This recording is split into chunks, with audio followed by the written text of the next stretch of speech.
Mythes et légendes.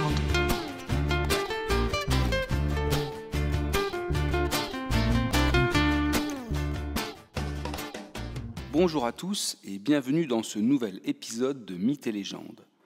Aujourd'hui, nous prenons le chemin de Rome pour y découvrir un lieu bien réel mais chargé d'histoire, de mythes et de légendes, la célèbre roche tarpéienne.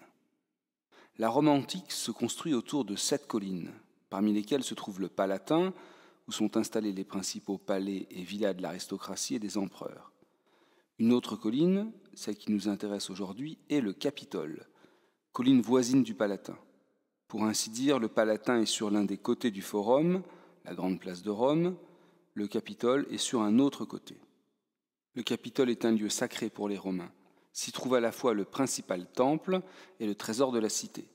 Le temple est celui de Jupiter, Minerve et Junon. En bordure de la colline du Capitole, plus exactement à son extrémité sud-ouest, se trouve une crête rocheuse avec un important à-pic. C'est le lieu d'exécution des condamnés à mort durant l'Antiquité, au moins jusqu'à la fin de la République romaine. Les hommes y étaient précipités dans le vide.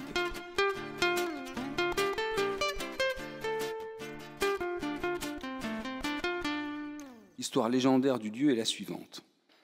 Sous le règne de Romulus, le fondateur et premier roi de Rome, un des chefs militaires se nomme Tarpeius. Romulus, le roi, lui a confié la défense du Capitole, colline dotée d'une solide forteresse, notamment pour protéger le trésor de la cité. La fille de Tarpeius est Tarpeia. Or, suite à l'enlèvement des Sabines par les Romains, les soldats sabins viennent sous les murailles de Rome, et notamment du Capitole. Ils cherchent à prendre la ville pour récupérer leurs femmes et leurs filles.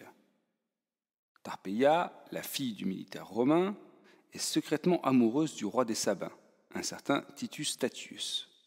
Une nuit, Tarpeia ouvre les portes de la forteresse du Capitole et permet ainsi aux Sabins de pénétrer dans la ville de Rome. Pour la suite de la légende, 2 versions existent, et les 2 versions sont compatibles. Soit Tarpeia agit par amour pour le roi sabin, soit elle le fait en échange d'une belle récompense. La récompense que Tarpeia avait négociée avec les Sabins était de recevoir les bijoux et objets qu'il portait au bras gauche. Alors que Tarpeia est sur la colline du Capitole, les soldats sabins viennent à sa rencontre et entassent sur elle les objets qu'ils portent au bras gauche, c'est-à-dire notamment leurs lourds boucliers. La traîtresse Tarpeia meurt ainsi ensevelie sous le poids de la récompense promise et donnée.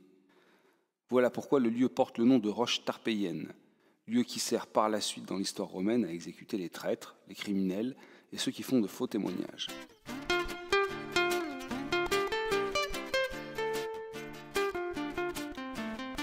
Une célèbre expression de la langue française s'appuie sur cette légende. Il n'y a pas loin du Capitole à la roche tarpéienne. Cette expression signifie simplement que l'homme, même au sommet de la gloire, gloire symbolisée par le Capitole, peut très bien rapidement chuter, être discrédité, tout perdre. L'échec cuisant étant symbolisé ici par la roche tarpéienne.